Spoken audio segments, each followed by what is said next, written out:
Thanks very much, Angreta. Can you hear me okay? Absolutely. Great, and I'm hoping you can see as well the presentation on the screen. Yeah. Yes, it's fine. Okay, very good. So, well, first of all, thanks very much behalf of myself and Tony for inviting us to this network meeting that you have.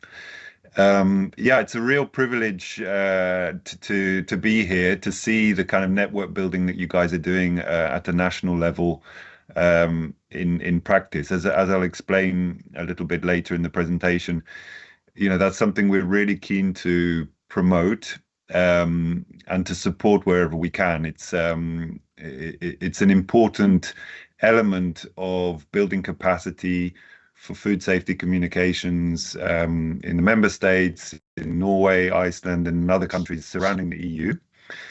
And we put quite a lot of focus on that, as some colleagues here will know, in the kind of work program that we have for risk communications. And so we'll talk a little bit about that. I'm very happy as well to see some familiar faces. So Heidi, Sidsel, Marlin, who I saw recently in Utrecht at a risk communications training summer school that we did. And Lars as well, from the recent visit we had at the Nordic Risk Communications meeting in Copenhagen. Lars, you'll have to forgive me a little bit because some of the slides you see here are similar to those that I presented before, but hopefully with a bit of a different spin. So, yeah, so my name is James Ramsey. I'm the head of communications here at EFSA in Parma. I'm joined as well by my colleague Tony. Tony, do you want to come on screen quickly just to say hi? Sure. Hi, yeah. Very nice to meet you all. To hear a bit about what you do and what this meeting is about. I was kind of dropped into this at the last minute, but it's still very interesting and very much in line with work that I've been doing for many years at EFSA, including managing the SEN in the past. So my name's Tony Smith. I'm also in the communication unit with James. I'm in the strategic communication team, where my current role is as social scientist risk communicator. So very pleased to be here and looking forward to your questions, I hope. Great. So, Angret, can I just confirm, do we have about half an hour? Is that right? Or how much time do we have for the presentation? I think 30 minutes plus. Yeah, okay, great. We'll try and keep it to that. And also allow some time for questions. So, just to give you an outline of what we're going to discuss today, I'm going to give you a very brief overview of what EFSA is, what we do. I'm not going to spend long on this because I'm conscious that you'll either have heard about this morning or you'll be familiar with our work from before. I'll also talk a bit about how we go about risk communications at EFSA. We're going to present a couple of examples of social research we've done in the context of what we call our audience first approach. Tony's going to jump in on that, which really aligns with his area of expertise as well. And then we're going to come on to the so-called transparency regulation. And this is important because it sort of marks a change in the way that we went about, or the way that we go about communications, and sets a bit of a path for us, what we want to achieve when it comes to working with member states, with the likes of Norway, with Iceland, and so on, for better coordination in communications on food safety. To round off the presentation, I'll talk a little bit about the work that we've done already with our partners in the member states. And also about the campaigns that we're running as well, and if we have time, we can discuss how you as partner organizations in Norway and the member states can get involved in our campaigns. So that's more or less it for the presentation we have today. So very briefly about EFSA. We were established in 2002 following a series of food crises. They established a system to separate risk assessment from risk management, and also created EFSA as an independent risk assessor. You can see here our main objectives, if you like, or the main objectives of the 2002 food safety law, which is to improve the EU food safety system and ensure a high level of consumer protection and restore and maintain confidence in the EU food supply. So we are, if you like, considered as the reference body for risk assessment in the EU. We receive requests for scientific advice, mainly from the European Commission, but also from time to time from member states, from the European Parliament, and we can also task ourselves to carry out scientific assessments as well. And we're one of a number of bodies responsible for food safety in Europe. At the European level, it's us, but then, of course, we have all the national food safety authorities and all the other organizations and institutions at the member state level involved in food safety as well. So it's a big network, sprawling, comprehensive network of organizations involved in food safety. We have about 570 staff, or 650 now, as well as a large number of experts. The experts are not statutory staff members at EFSA. We draw them in from the member states, and they contribute to our work, and they take responsibility for developing scientific advice, which means in the end we have a large number of scientific outputs per year. In fact, we've produced almost 10,000 since 2003. So just to be clear what EFSA does and doesn't do, and this actually from a communications point of view is important as well. We spend a lot of time explaining our role and our remit. I know, having spoken to Angret, but it's a similar situation in many other member states. Each organization has their remit and their role.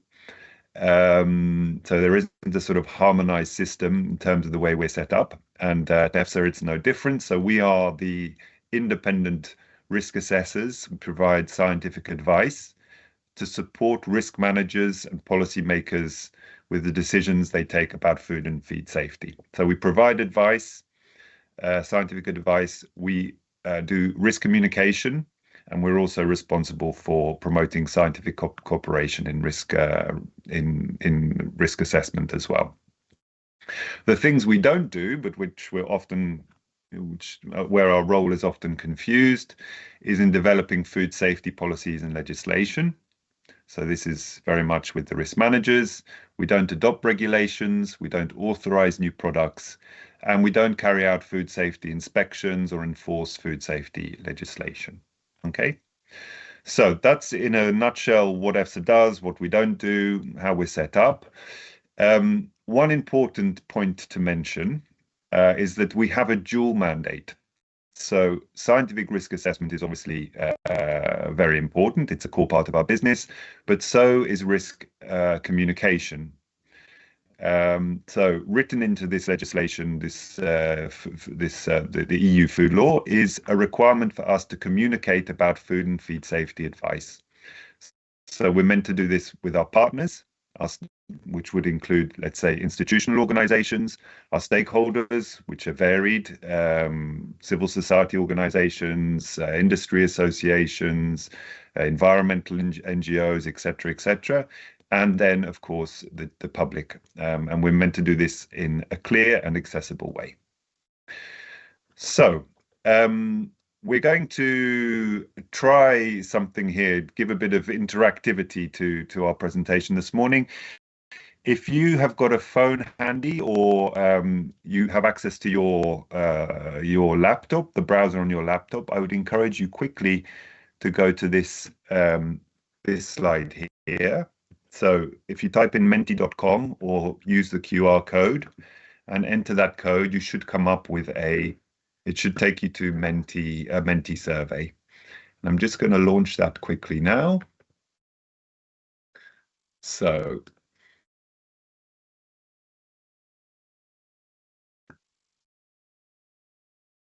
give everyone a moment to get there.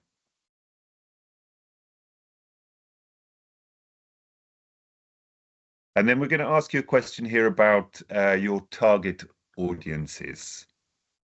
So you've got 3 options. I'd like you just to put in here, you'll see it appearing in the word cloud, the most important target audiences for your organization in your day-to-day work. And we'll see on the next slide if that corresponds to who we're talking to as well. So I'll leave you a bit more time. I see 3 people have managed to get to Menti so far.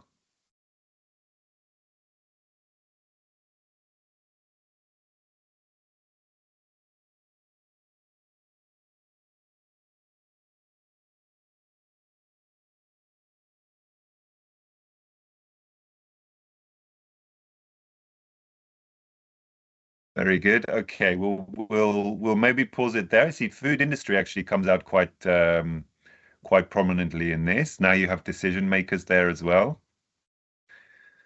Okay, so take a mental picture of those target audiences, and then I'll show you who ours are as well. Okay, if I go back to this slide here, put it back in presentation mode. So these are EFSA's target audiences. In fact, as you see, they chime very much with the ones you were talking about there.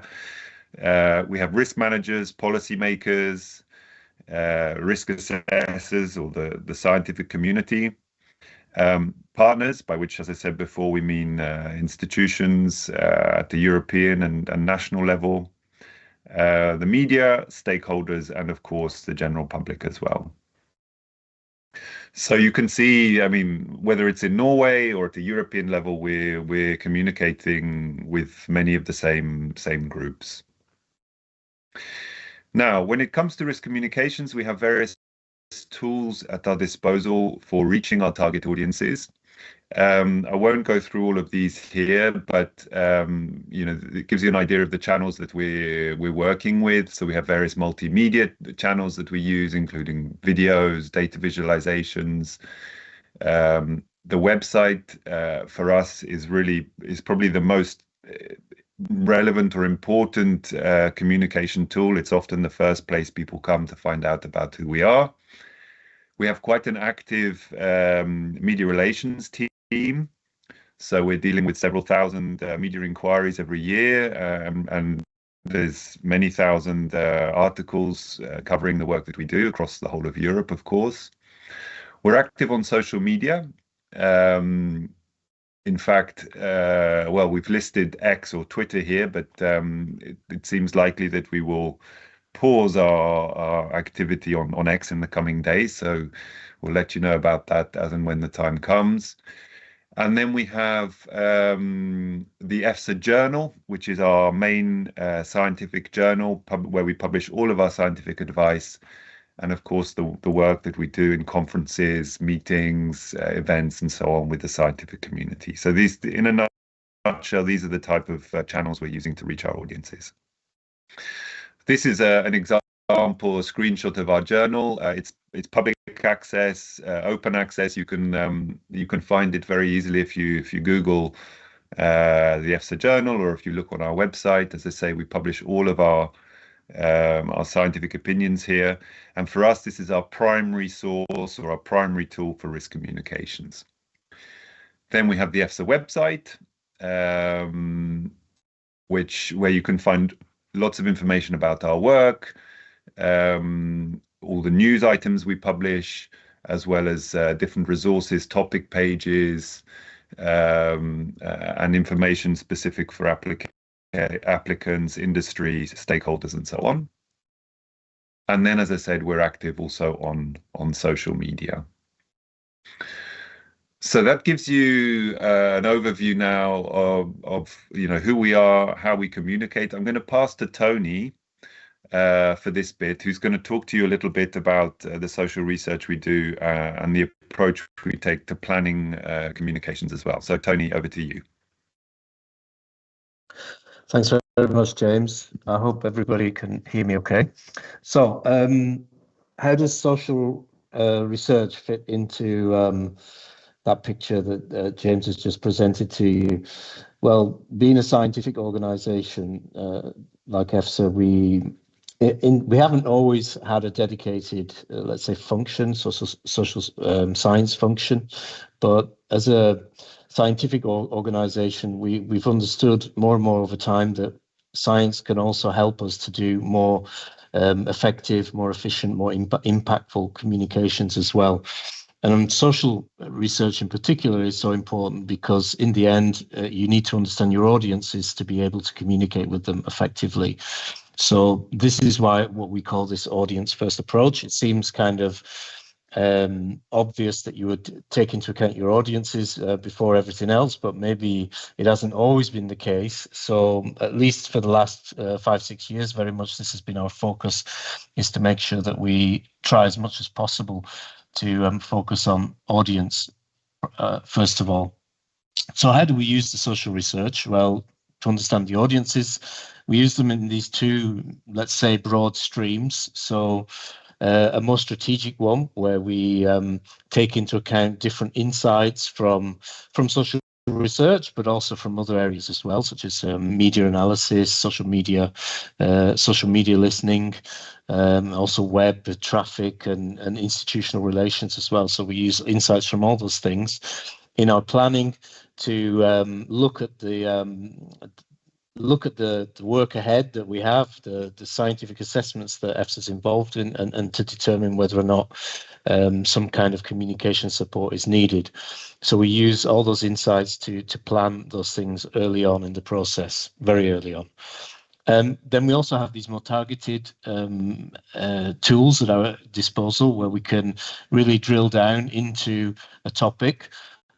So, for example, maybe there's a risk assessment on a given topic that we know has some sensitivity. Then we could do some primary research, like an online survey, or we could do secondary research, a literature review, etc., etc. So different options open, focus groups, all the kind of classic tools that you would use in social research. And we're also looking at more and more new ways, like, for example, exploiting data in social media platforms, for example. So here's an example of how we do the planning. Well, it's not an example. This is kind of the template, if you like, for how we do the planning. When EFSA receives a request mainly from the European Commission, we look at that request and also the terms of reference of that request, and then we analyze it in these three broad areas. You know, the nature of the topic. So is it a public health concern, animal health concern? Then we also take into account knowledge about the topic. That could be broader societal awareness of the topic, or also the scientific knowledge. Is there uncertainty about it, for example? And then also we try and capture, as mentioned before, these institutional interests of the different EU institutions, member states, and also the impact that this would have on stakeholders, producers, consumers, and also within that mix, there are also some quite active interest groups, NGOs, etc., that we try to already identify early on in the process to understand how to deal with them, how to inform them, and whether or not they can be good disseminators of our information. So that's all explained in that paper, by the way. You'll get that. I presume you get the presentation later. So the paper there was published a couple of years ago and explains how that process works in practice. So then at that more targeted level, we can. Oh, actually, this is still the broader stuff. So the Eurobarometer study on food safety, this is a kind of flagship social research survey that we do. The last one was in 2022, previously 2019, and then also we did two editions many years ago. We've got one planned for this year. So what this is a broad survey of food safety in the EU, so looking at consumer awareness of topics, their concerns, the channels of information that they receive, they prefer to receive information on, that they use. James, I think we're looking at your email. Okay, sorry, apologies for that. So that is, as I said, a flagship report, and we'll be doing another one of those soon. Unfortunately, Norway is not one of the countries covered by the report. There are mainly practical, methodological reasons for that, because the way the surveys are conducted are in these waves, and we kind of have to piggyback on the waves that the other commission, mainly the commission, is running. And so usually they focus on EU 27 countries, and that's just an unfortunate fact that we have to live with for the moment, at least, hopefully. Anyway, we'll show you that there are some other ways that we can do social research also in Norway, and we have done already in several cases. The example on the right, sorry, I just finished. The example on the right was a project that we use focus groups in each EU member state, and we developed these animations to try and improve public understanding of the difference between the concepts of hazard and risk. And that's something that came directly out of the transparency regulation that James mentioned earlier. We work closely with member states on that through the SEN. They, for example, put forward names of possible experts, PR experts we use for those focus groups. So that was, I don't think there are any versions in Norwegian, but we can provide the source files for that so that they could be translated. So if oh, we do. Oh, fantastic, great. Thanks, Tanya. Thanks for clarifying that. Okay, thanks, James. Next slide, please. So we thought you would find it interesting to talk about this ongoing piece of work that we have. It isn't purely social research. There's also a food consumption element to this. It's an interesting mandate that we received from the European Commission, because it combines both essentially a survey on consumption. So let's say the classic life sciences part of EFSA's work, the technical assistance that we provide. But then also we were asked to look at the awareness in the member states and in Norway and Iceland of the national advice on the consumption of species of fish and other seafood which contribute to exposure to mercury, methyl mercury mainly. So this is just to show you that there's these two elements in this project. There's the timeline underneath. So we've just completed the second phase of field work. So that was completed at the end of last year. We have a meeting in a couple of weeks actually with our contractors who'll be providing us with all the data, and then we'll be drafting together with we have a working group on social research methods and advice of external experts, and we'll be working with them drafting a report on this two-step survey that we've done, and there should be some really interesting insights in there from the point of view of communication as well, because awareness of the advice is obviously quite linked to how people get their information on this particular issue. So we thought we would test you a little bit, because we have data from the first points of the survey, which was taken in May 2023. So we've got results for Norway, and we thought we'd do a bit of a test. So over to you, James. You need to join Menti again. Yes, in fact. So if you go back to your Menti there, the code is at the top. Again, if you've lost the screen, and then we want you to rank the following fish species based on levels of consumption by adults from highest 1 to lowest 5. So these, if I've set this up correctly, there should be some interactivity. You should be able to choose what you think is the first the fish species most consumed by adults in Norway, down to the last. So let's see, are you able to do that? Does it give Maybe you the just choice to? Just to underline, it's the fish species that contribute to mercury exposure. So it's not all, but anyway, it's probably.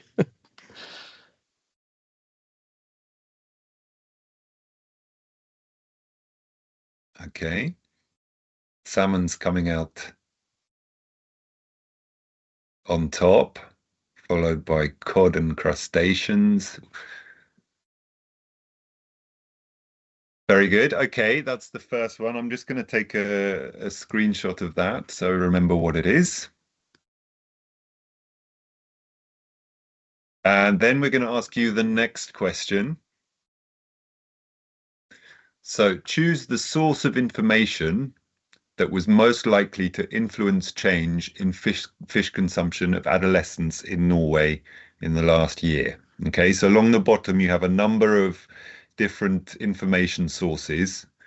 So you've got information appearing in supermarkets, events, information coming from family or friends, social media, newspapers or magazines, TV, radio and podcasts, institutional websites, professional journals, and information in health-related locations. So what do you think is the information source most likely to influence change in fish consumption among adolescents?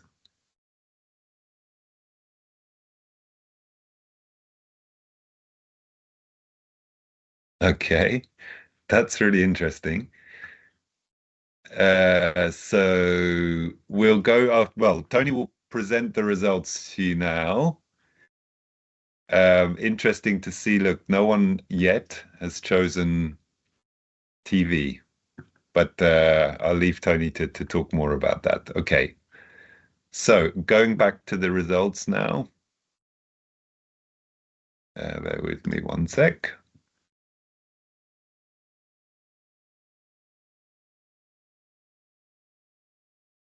Back to you, Tony, for the results bit.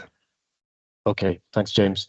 So there you see on the right the top 5 fish species or other seafood consumed in Norway. And next, yeah, let me see. Do we have? No, we just have the figures. Yeah, it's a bit difficult to see. It's quite faint, but underneath each bar you also have the EU average, or the average of the EU 27 plus Iceland and Norway.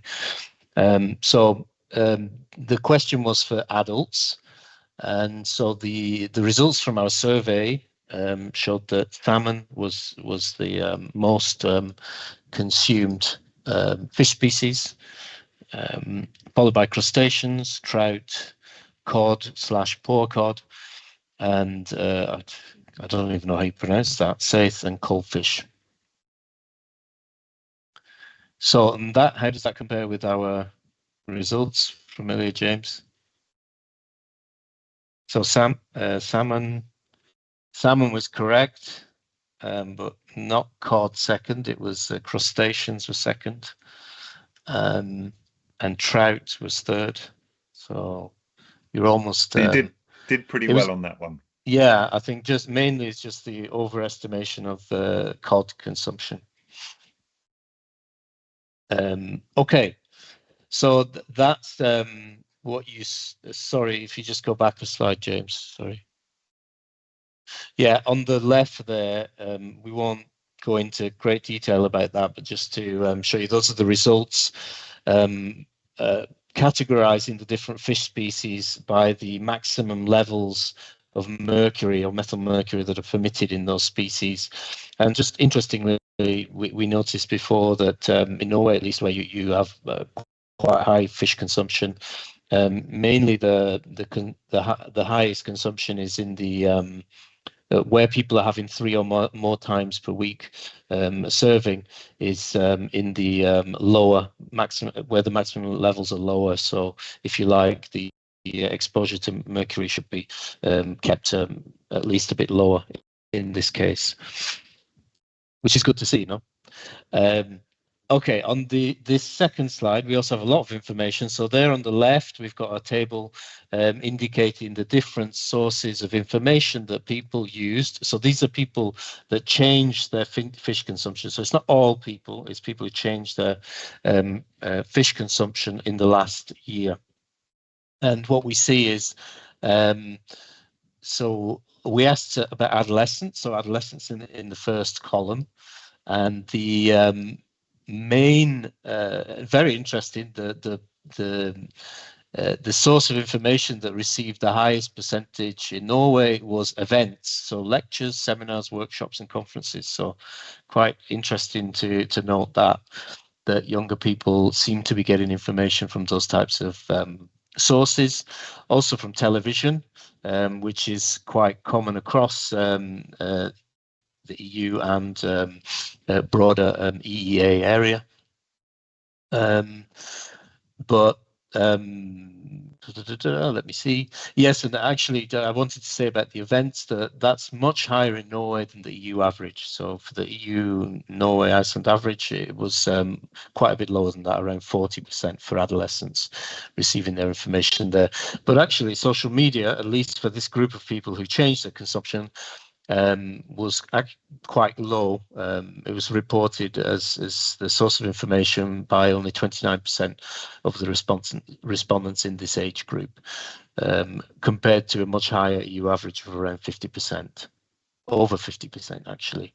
So some interesting results there. I don't know if you've had a chance to look at those already. Also on the right there was some useful insights about awareness and knowledge of risks and benefits. I know you've done a lot of work in that area in Norway with a huge risk-benefit assessment that was completed a couple of years ago on fish consumption. So that was just. Tony, I'm just conscious of the time. So we need to get through these slides quite quickly. Maybe we can just give a very brief overview of the transparency regulation, and then I'd also like to just touch on the campaigns as well. Perfect. Yeah, we'll keep it quite brief. You may have heard of these things already, but yeah, the kind of the trigger for a lot of the changes that came about in 2019, the new transparency regulation, were linked to the glyphosate case. We won't go into that now because we don't have a lot of time. If you see that these four main pillars of new elements are brought into the legislation, and we're of course most interested in the one on improved risk communication. So we'll just look very briefly at what that means in practice. There are new objectives. So the regulation brought in new objectives for risk communication. Amongst those, we should take into account risk perceptions, have these be timely in our interaction with interested parties. And when I say our, I don't just mean EFSA, also Commission, member states, and all the actors who play a role in the food safety system. So also in let's say explaining, be transparent about risk management decisions, how they were taken, including the scientific basis for those decisions. Facilitate understanding and dialogue, also provide public information which is clearer and more accessible for non-scientific audiences. And then there's an important provision which is still in the making. It hasn't actually been completed yet. It's the responsibility of the Commission to do that in their time. I think there have been other priorities since then. To establish what's called a general plan for risk communication, which is a framework, if you like, for coherence and coordination, which we mentioned there as well, between risk assessors and risk managers, both at EU and national level. So our, let's say, push into the more proactive coordinated communication very much has been stimulated by those new provisions coming from the transparency regulation. So what do we mean when we say we want to do more coordinated communication? Well, many of these objectives are drawn from the transparency regulation. So strengthen and develop the networks. Coherence is really underlined in the legislation as well. Help build capacity So there are differences amongst national capacities. Some have more than others. So the idea is to kind of bring everybody up as much as possible to a minimum, best operating level. Define activities and tools to help understand audiences better. Do more direct to citizen communication. So that's where we're working on the campaigns, for example. And also co-design and develop jointly products, and we have some examples of those, which James will give you show you a few shortly. So how has this journey been developing so far?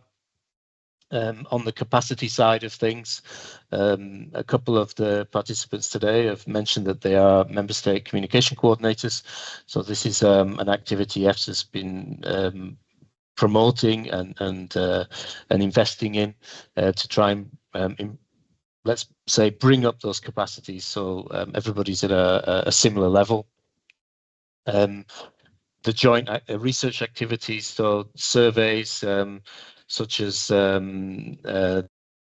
actually there've been a few where Norway has also been involved on sugars, consumers and sugars, and also I think it was new genomic techniques and alternative proteins. No, James, I think that was one of the others.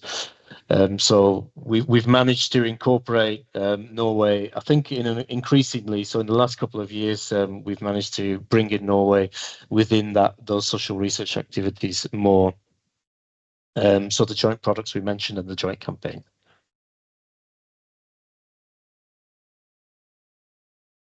Yeah. So what are the member state communication coordinators? Well, the idea is to have a function that supports the SEN and supports the members of the SEN who maybe have a more strategic, let's say, oversight of risk communication in their country and how to interact at the EU level or regional level as well. Whereas the member state communication coordinators are let's say, supplementing that strategic aspect with a more operational function as well. And doing exactly the kinds of things that you are doing today. So building a network of communications, risk communications experts or practitioners. Could be the same thing if you like. In doing this as well, this process has involved really setting kind of clear objectives so that the role develops in a coherent way, but with flexibility as well to allow for differences in different countries. There'll be meetings. We've also had training on how to develop KPIs, and there are KPIs for the MSCCs as well. Supporting in the mapping of institutions, which is I think also what this event is helping to contribute to, and really using this community as a kind of platform for communication as well. You can see there on the left the member states and Norway, those countries which have started to use this member state coordinator function, communication coordinator function. So over to you, James. Thanks very much, Tony. So I'll just spend a couple of minutes talking about some of the joint communication activities that we've already done or that we have ongoing at the moment. One of which colleagues at the VKM and possibly others on this call as well will be familiar with. So Norway, Hungary and Czechia came together, I think it was last year, to develop an infographic on contaminants, particularly on providing basic food safety, hygiene and food safety advice for people who want to barbecue. So popular pastimes in Norway, Hungary and Czechia. And came up with a very nice infographic here. You see, it's something that was co-developed. So the three countries came together to discuss the concept, agree on the key messages, and then was translated as well and used different ways in different countries this was particularly for social media. So that's a nice example there of an infographic that's been developed, in a coordinated way, let's say. And we have another one as well, an example here from Czechia, France, Italy, and Romania, who did something on pesticides. So to help explain a little bit how the system at an EU level works when it comes to authorizing plant protection products, which is traditionally, it's a very complex, complicated system. So this kind of communication goes towards helping to demystify that a little bit. Okay, and just to finish, a word or two on our campaigns. So you may or may not be familiar with the Safe to Eat campaign that we've been running now this is the 5th year in 2025 that we go about running a consumer-facing campaign. It's called Safe to Eat. The way we run these campaigns, well, I'll explain basically what the objective is to start with. So deriving from the transparency regulation and this need to build trust and confidence in the food safety system in the EU, and also to communicate directly with citizens, we decided to launch a campaign with member state partners around increasing awareness and trust in the EU food safety system. And we do that by basically drawing on the fact that safe food is backed by science. The logic there is that people tend to have relatively high levels of trust in science and scientists. So by linking science to food safety, we hope to raise levels of trust and awareness in EU food safety.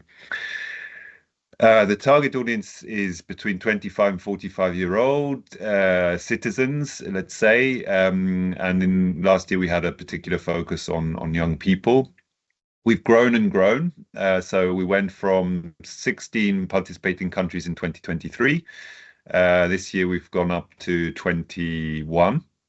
And you can see there's quite a good representation across the EU there. This year, we've also started discussing with Norway as well to get you guys involved in the campaign. Just a word on how it works with the campaign. So basically, EFSA manages the campaign, if you like, at a centralized EU level, but it's very much intended to be delivered, developed, tailored, and localized for at the national level and even a regional level in some cases. So we provide a basic kind of concept, communication strategy, campaign assets, as we call them. So things like social media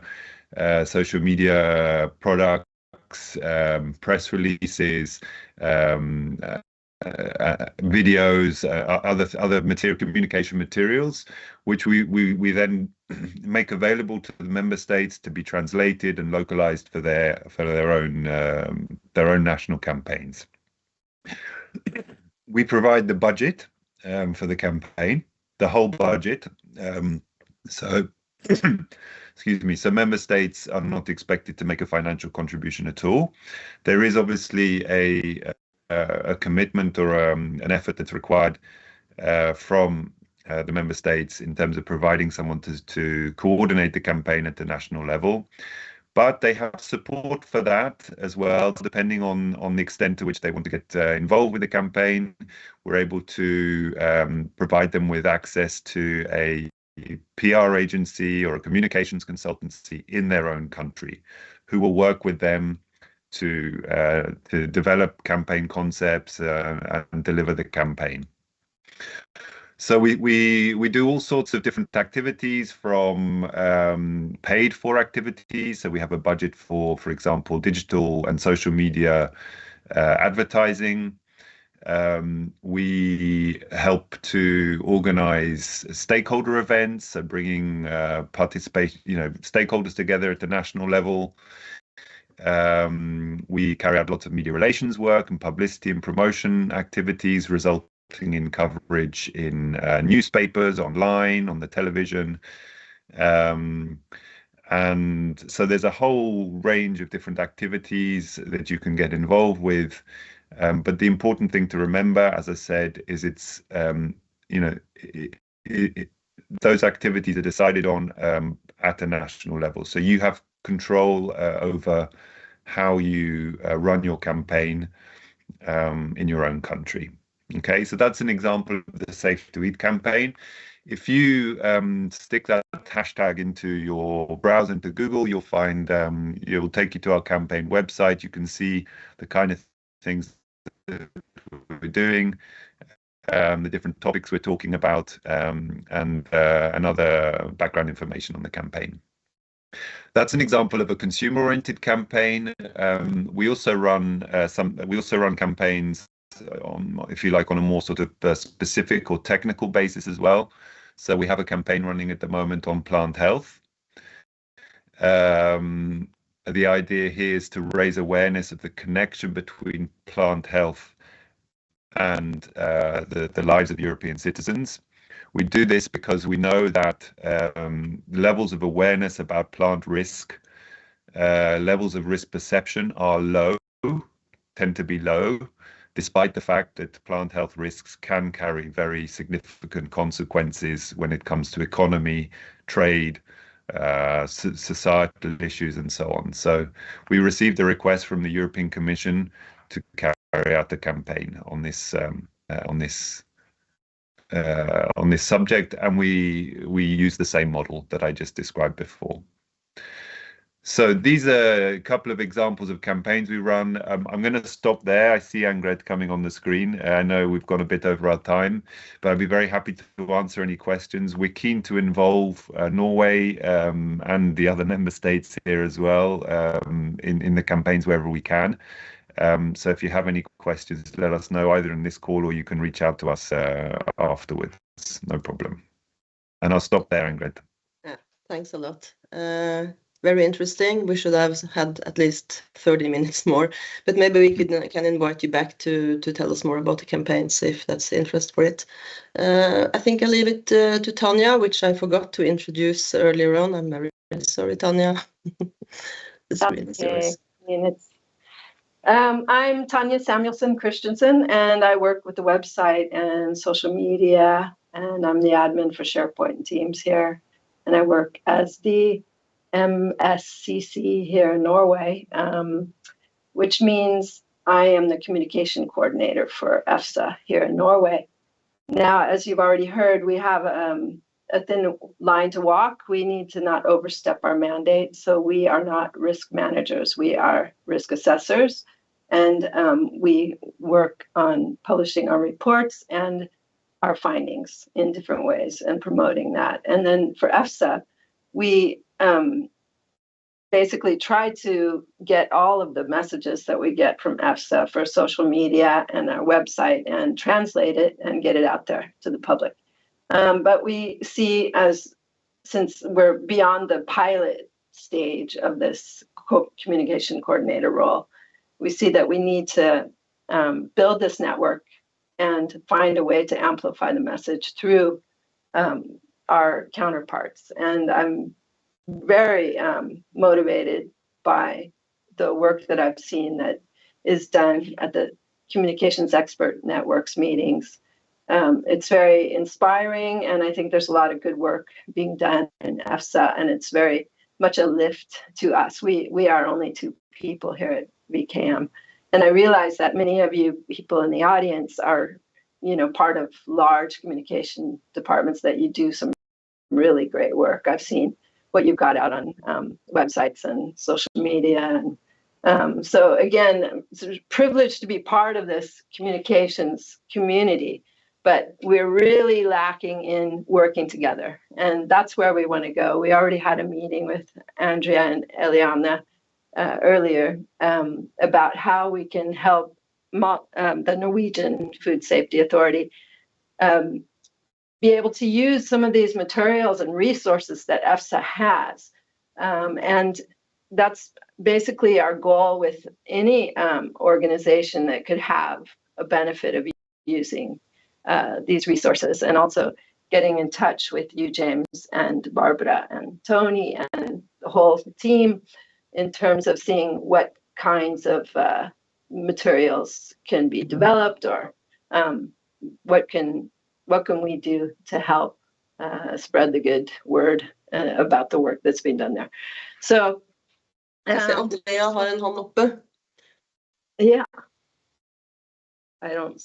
you want to speak? Yeah, thank you. I just wanted to say to both Anne-Grete and Tanya and James and Anthony, I'd like to thank you for sharing interesting information, and you just now, Tanya, answered a few of the questions I had following the presentations, because I think as risk managers, we would like to have a more active role in the communications community and the contacts with EFSA. So I think the plans for a network is a good way of going forward, and we will be happy to actively participate in this.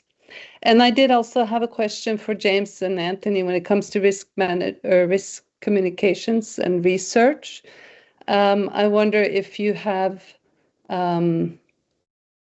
any research on or thoughts on the responsibility that the industry or the food producers have in communicating risk on their products, and whether there's sort of an overlap between the risk assessor manager and the food producers in this landscape, or if some communication actually is not communicated because we expect another party to take the responsibility. So this is something that we struggle a little bit with. So if you have any information, I'd be very grateful.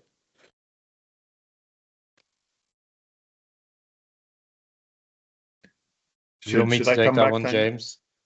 Sorry? So go for it now. Yeah, thanks, Andrea.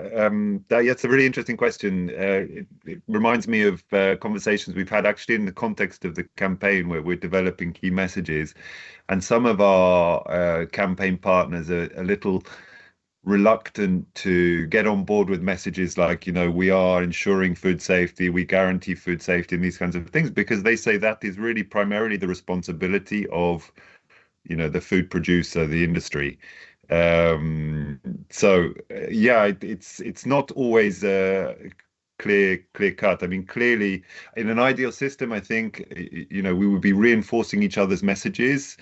The food producer would take full responsibility for being open, transparent about risks associated with their products or whatever it may be, and we would play a similar role when it came to the risk assessment side and then risk management.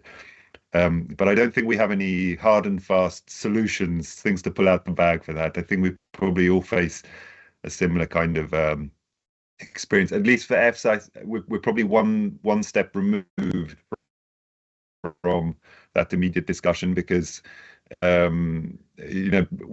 being risk assessors and not risk managers, we don't have so much interaction or with industry. But I acknowledge it's an interesting question, interesting point. Maybe something to look into down the road.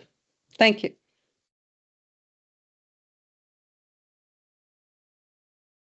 Ok, folkens, vi på overtid, men jeg tenker at siden vi har EFSA her, så det fint å bruke tida på dem. Og så oppfatter jeg at det interesse for et nettverk, og det kan vi følge opp og ta ansvaret for videre. Vi trenger ikke å snakke masse om det her, jeg tar kontakt med dere. But feel free to ask James and Tony questions before they leave us, please. If you have any. Or everything was crystal clear. I think, James, that we probably will get back and have some more questions about campaigns, but then we could probably invite you to have a talk with us on Teams again. I think Kjetil has a hand. Yeah. Thanks for a really interesting presentation from the EFSA. I was just wondering, because what we've been discussing a lot in the Norwegian Institute of Public Health is the issues about if people understand our roles, and most of the time they doesn't. If the media get an interview with an expert from us, he or her wants to know what is our advice. And then we could say that we don't have any advice. We just do risk assessments and scientific papers. But the media and the public doesn't accept that. And I suppose you have the same problem. And I was just wondering, do you have any thoughts about how to handle that sort of issues? May I come back on that? Yeah. Yes, that's a big issue for us as well. I can't remember the exact figures, but when I last checked, it was something like 30 or 40%. We calculated 30 or 40% of all of the media inquiries we received were either directly or were not relevant, if you like, for us, or not should be answered by risk managers rather than risk assessors. So we have to pass these on because people, like you say, misunderstand the role that we have. They see EFSA, food safety, and they think, okay, they will be providing us with the answer to whatever question it is they may have. I think the solution, if there is one, can be found, in fact, in events similar to these, or in the coordination that we were talking about before. So ideally, there would be a seamless coordination on messaging between the risk assessor and the risk manager, obviously respecting the different roles that they have, but at least so that, you know, they're providing a consistent or coherent message. And that's why, you know, we spend a lot of time, for example, keeping the relationship with the European Commission, you know, good and close. We share a lot of information about on a very practical level, you know, we're sharing information about media requests that we get. We're developing lines to take together. We are we're communicating together when the occasion is right. So yeah, I think the only way, and it's not easy, but is to reinforce and you know, this cooperation between risk assessors and risk managers, if the two, you know, are separate, which in the case of Norway and you know, in EFSA is the case. So that would be my initial reflection on that. Yeah, thanks. Could I just add something there as well? Because in all the literature, the risk communication literature, this is quite clear. So this phenomenon, the confusion, it's quite predictable because people don't distinguish between these two things.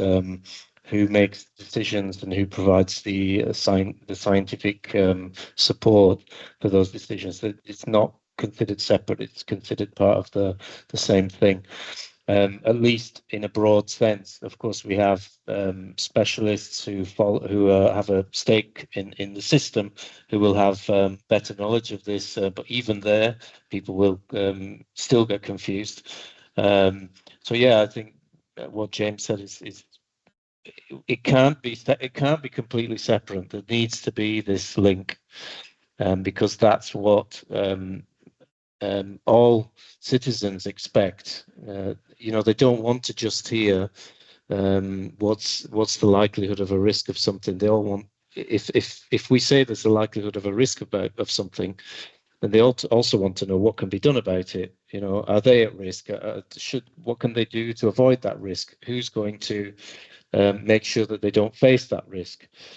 So it should be part and parcel of the same message. It's very challenging, though, obviously, when you have a separate system like we do in the EU and in Norway.